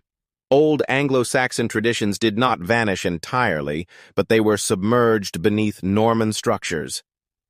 The English language itself began to shift, absorbing French words of law, governance, and power. Architecture, administration, even cuisine bore the mark of Normandy. And yet, this was not a gentle blending, but a fusion born of conquest. The memory of rebellion, of villages burned in the north, lingered in every policy. William ruled not only through law, but through fear. His policies were designed not to win affection, but to extinguish resistance before it could spark. The Conqueror's design. By the end of his reign, William had achieved something extraordinary. England was no longer the kingdom it had been in 1066. Its nobility had been replaced, its lands reordered, its church reshaped, its administration centralized in ways unseen in Western Europe. The transformation was so complete that future generations would scarcely recognize the England of Edward the Confessor. In every castle keep, in every Norman abbey, in every entry of the Domesday Book, the Conqueror's design endured. He had carved his rule into the bones of the kingdom. The Anglo-Saxon age was over. A new England had been born, an England built not by consent but by conquest. Thus, By sword and survey, by castles of stone and the Domesday's ink, William had remade the kingdom's body as surely as he had reshaped its soul. Yet conquest was never only about the present. It was about what endured. From these foundations, a new England emerged, its legacy destined to echo far beyond William's reign. Political and social transformation. The dust of conquest eventually settled, but what emerged in England after 1066 was not simply a kingdom under new rulers. It was a kingdom transformed. William's policies had laid the framework, yet their impact reached far beyond the mechanics of governance. They rewove the fabric of English political and social life, turning a land of old traditions into one fused with continental order and ambition. The end of the old aristocracy. Nowhere was the transformation more visible than in the halls of power. The proud Anglo-Saxon nobility, once the backbone of the kingdom, had been scattered like leaves in a storm. Earls who had ruled with near-sovereign authority were replaced by Norman barons, men whose fortunes rose and fell by the favor of the crown. Power, once diffuse, had been pulled upward, centralized beneath the king's hand. The Old English Witan, the council of nobles that had advised kings for centuries, was supplanted by the Norman Curia Regis, a royal court that answered directly to William. Authority no longer flowed from local traditions. It radiated from the throne, reinforced by castle walls and the rigid ties of feudal loyalty. Feudal bonds and social order. With the redistribution of land came a reshaping of society itself. The Anglo-Saxon system of lords and thanes gave way to Norman feudalism.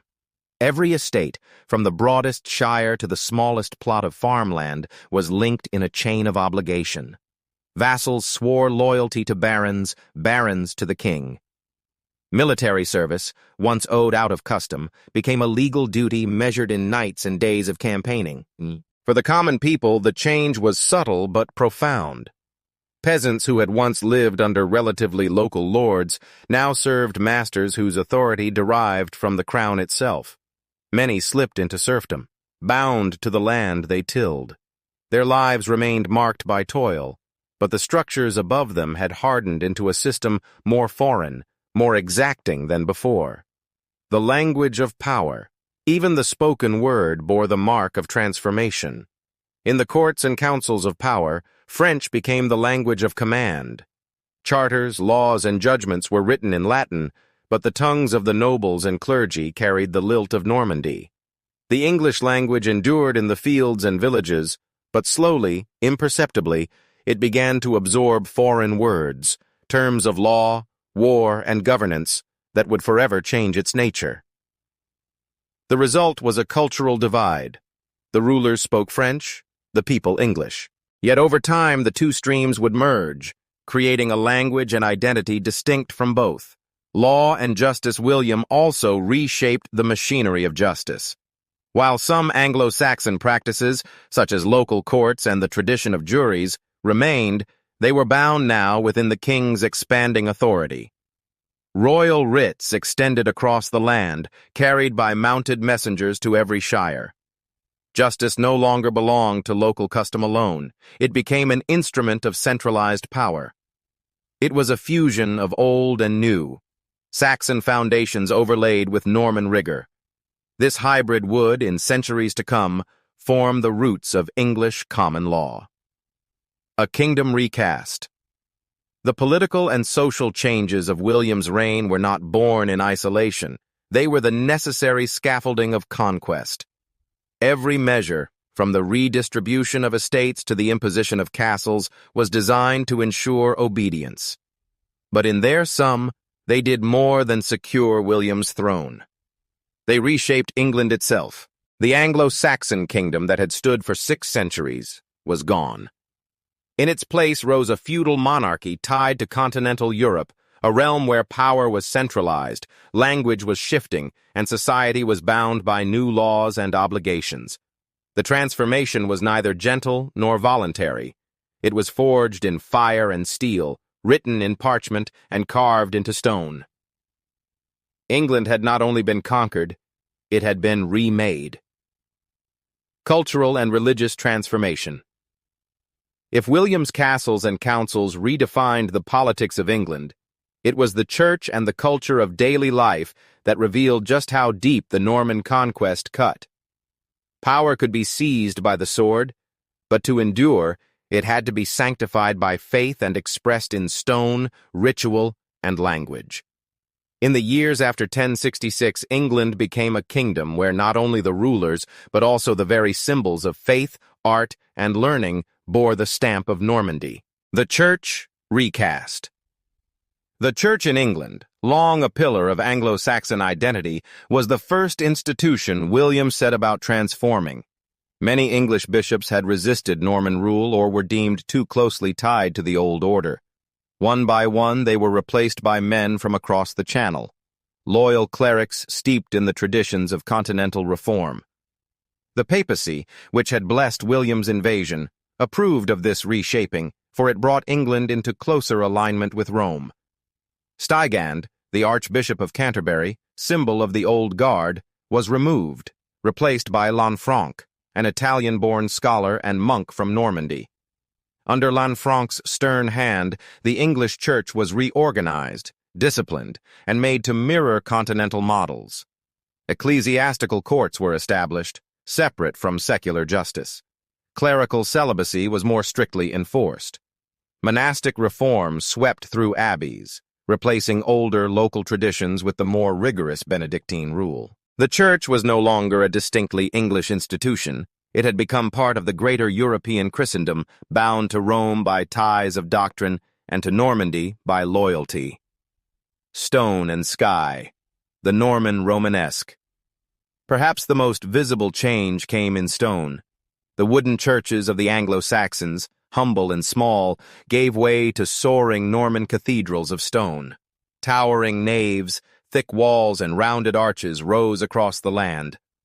Where once villages worshipped in modest timber halls, now they gathered under vaulted ceilings that seemed to stretch heavenward. The style was foreign, imposing, almost overwhelming in scale. To the common villager, the new cathedrals were not merely houses of God. They were monuments to power, eternal symbols of a faith now welded to the conquerors. Winchester, Durham, Ely, each became a testament to the new order, their stones echoing both the glory of God and the authority of Norman rule. Monastic learning and art. The influx of Norman clergy also brought new traditions of learning and art. Monasteries became centers of continental scholarship, their scriptoria filled with monks copying Latin texts and illuminating manuscripts with dazzling designs. The Old English style of bookmaking, already in decline, was fused with continental artistry. Gold leaf, rich colors, and intricate knotwork adorned the pages, symbols of a kingdom now tied into the intellectual networks of Europe. Sculpture and wall paintings also carried the Norman stamp. Religious art emphasized both divine majesty and the hierarchy of power, reminding viewers of their place in God's order, and, by extension, the king's. Even the famous Bayeux tapestry, though woven in England, spoke with a Norman voice, telling the story of conquest not as tragedy, but as providence fulfilled. Language of faith and culture. The shift in language also touched the soul of the Church. Latin remained the language of liturgy, but French words filtered into sermons, councils, and hymns. For common folk, worship still sounded familiar, yet the accents of their priests increasingly bore the rhythm of Normandy. Slowly, over generations, a hybrid culture emerged, one where English faith was expressed in Latin texts, Norman chants, and foreign-built cathedrals. The transformation of identity. For ordinary people, these cultural and religious shifts were both alienating and awe-inspiring. The familiar rhythms of local saints' feasts and wooden chapels were overlaid with new rituals, grander ceremonies, and stricter discipline. Life felt tethered not only to the local lord but also to the grand authority of Rome, mediated through bishops who spoke another tongue. Yet out of this disruption grew something lasting, The blending of English devotion with continental form created a church that was both European and distinctly English. Norman art and Romanesque stone left indelible marks on the land, and the mingling of tongues in prayer and law began shaping a culture that was neither purely Saxon nor purely Norman, but something new. A kingdom beyond conquest. By the close of William's reign, the transformation was unmistakable. England's political institutions had been reshaped, but just as importantly, its cultural and spiritual life had been redirected toward Europe. The church, the cathedrals, the monasteries, the art and language of worship, all testified to a kingdom that had been conquered not just by armies, but by faith and culture. And though the Anglo-Saxon past lingered in memory and folk tradition, it was now framed within the arches of stone cathedrals and written in the illuminated texts of Norman monks. In conquering England, William and his followers had not only claimed a crown, they had reimagined a nation, economic and military transformation. If the Norman cathedrals and monasteries reshaped England's soul, then castles, taxes, and armies reshaped its body. William the Conqueror understood that faith might sanctify conquest, but only power, measured in coin, stone, and steel, could preserve it. The decades after 1066 saw England transformed not just in spirit, but in the very rhythms of daily life, as the economic and military foundations of the realm were reforged under Norman hands. Castles, the stone grip of power. Before 1066, the Anglo-Saxons had few castles. Their power was expressed through great halls and fortified towns, but not through the looming stone fortresses that dotted continental Europe. The Normans changed that overnight. Wherever William's armies marched, castles followed. First motte and bailey constructions of timber raised in days, then vast keeps of stone rising like jagged teeth over the countryside. London was dominated by the Tower of London, a fortress and symbol of royal command. In York, Warwick, Nottingham, and countless smaller towns, castles became the permanent eyes of the conquerors, watching, intimidating, and reminding all who passed beneath their shadows that resistance was futile. To the common villager, they were not merely buildings, but constant looming sermons in stone. The Normans had come to stay. Feudal obligation and the reshaping of wealth. Castles were not only instruments of war, but also anchors of the new feudal economy. William redistributed vast tracts of land to his Norman lords, dispossessing the old Anglo-Saxon elite. In return, each baron owed military service, knights and men-at-arms to defend the king's realm. The economy was bent to this new military order. Fields plowed by peasants fed warriors, rents supported garrisons, and even monasteries found their lands tied to knight service. The Anglo-Saxon system of thanes and earls dissolved into the more rigid hierarchies of feudal tenure. Every acre ultimately belonged to the king, and every man's right to hold land was bound to loyalty and service. Wealth was no longer simply a matter of inheritance or tradition. It was a matter of fealty, reinforced by castle walls and knightly oaths. The Domesday Book. England accounted. In 1086, William commissioned what would become the most famous survey of the medieval world, the Domesday Book. Across shire and village, royal agents recorded every field, plough, mill, ox, and villager. No acre was too small to escape the king's gaze. To the people, it felt like judgment itself, hence the name Domesday, evoking the Last Judgment.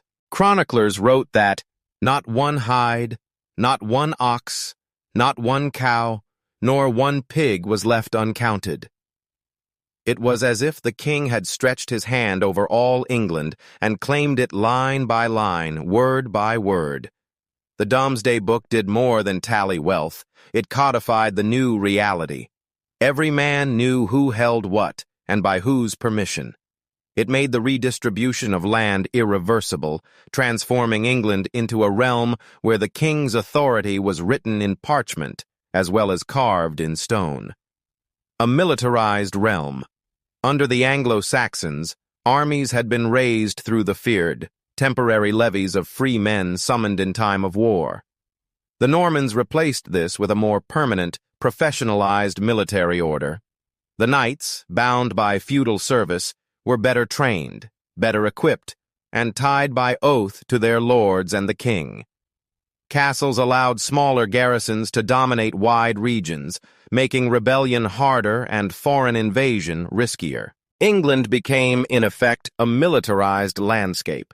Its economy harnessed to sustain warriors, its countryside dotted with fortifications, its people accustomed to the sight of mailed horsemen patrolling roads, once trodden only by farmers and traders.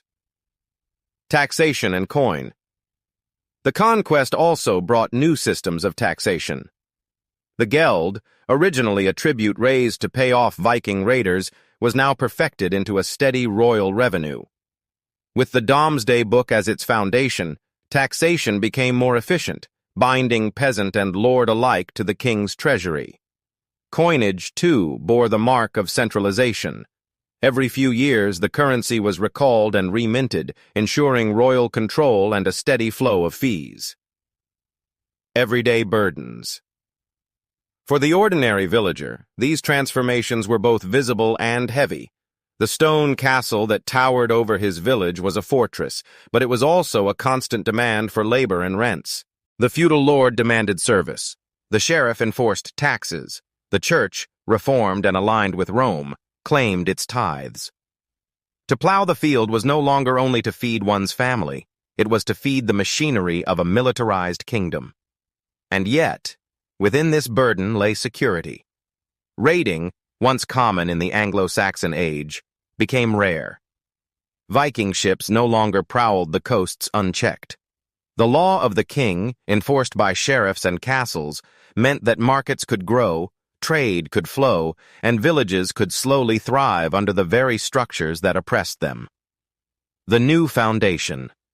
By the close of the 11th century, England was no longer the patchwork of earldoms and local loyalties it had been before Hastings.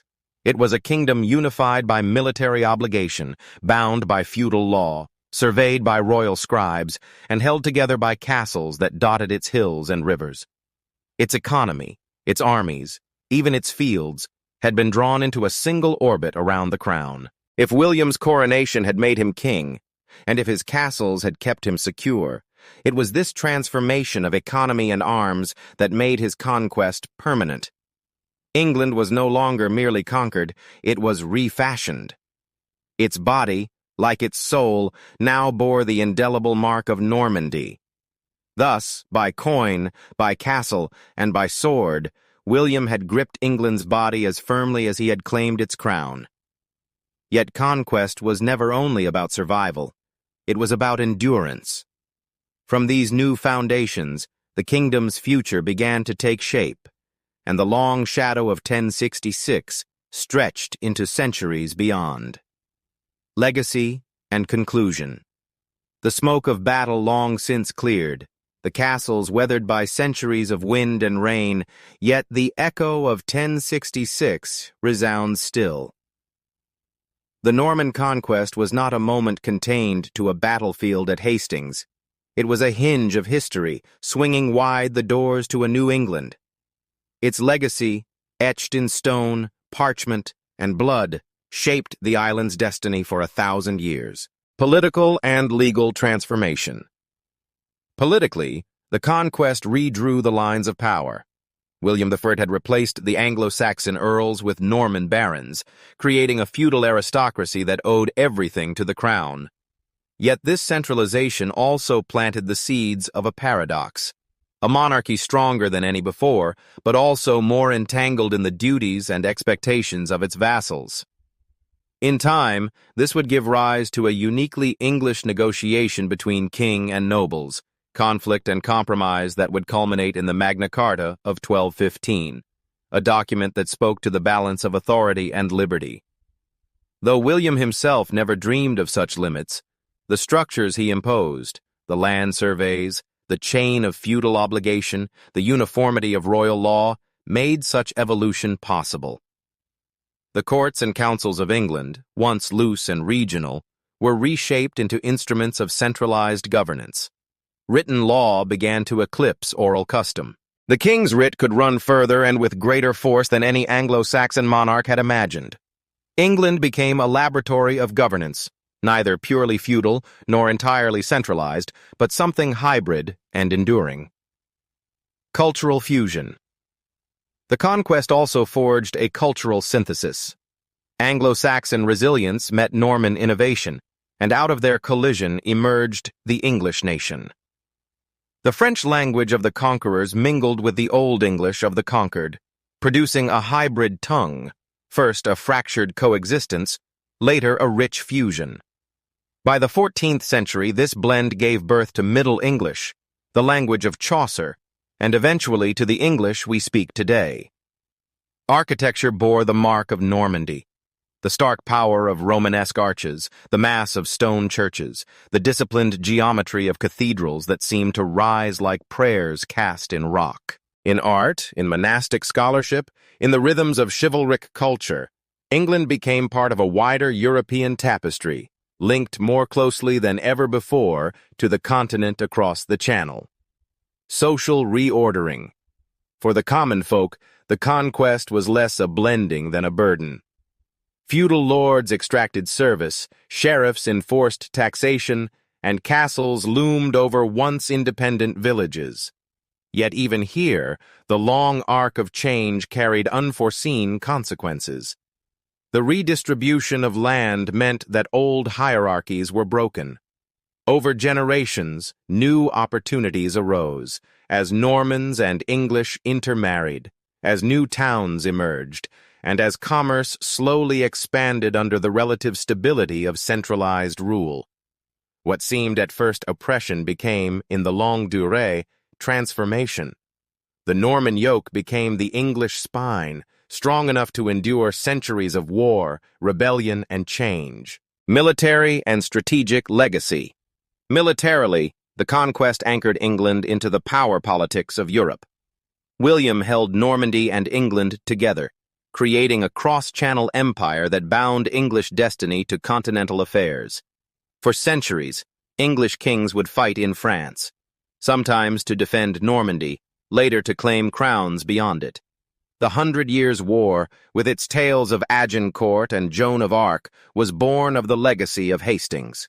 The castle-building mania, too, left its mark. Though many lie in ruins, their stones weathered and broken, they testify to the militarized birth of Norman England. Each keep is a fossilized roar of conquest, a reminder of the iron grip with which William secured his throne. The birth of an English identity. Perhaps most enduring, however, was the forging of identity. The conquest did not erase the Anglo-Saxon spirit, nor did it remain purely Norman. Over time, the two bled into one another, creating something new: Englishness. This was a people who spoke with a hybrid tongue, prayed in Norman churches, farmed ancient fields, and lived under laws that were both old and new. It was an identity tempered by loss, sharpened by resilience, and given form by the paradox of conquest, that from defeat came rebirth. Conclusion. The battle that changed England forever. As the centuries passed, Hastings became more than history. It became myth. Chroniclers painted it as the end of an age, the twilight of Anglo-Saxon England, and the dawn of a Norman realm.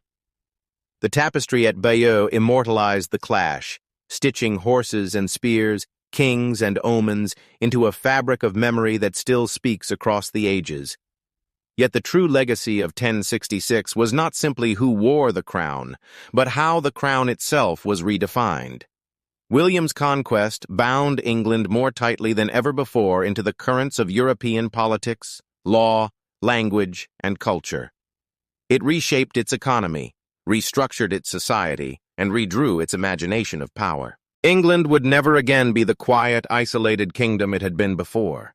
Instead, it became a crucible of innovation and struggle, a realm where kings and barons, priests and peasants, Normans and Saxons all fought to define what England meant. That struggle would echo through Magna Carta, through the Wars of Roses, through the Reformation, through empire and revolution, into the modern age. And so, when one looks back across the gulf of centuries, through the smoke of Hastings and the stone of the Tower, one truth stands unshaken. 1066 was not just the year England was conquered. It was the year England was remade. Forever after, every English monarch, every English law, every English word carried within it the shadow of that October day, when two armies met on a Sussex hill and decided the fate of a nation. The Battle of Hastings was not merely a battle, it was the birth of a new world,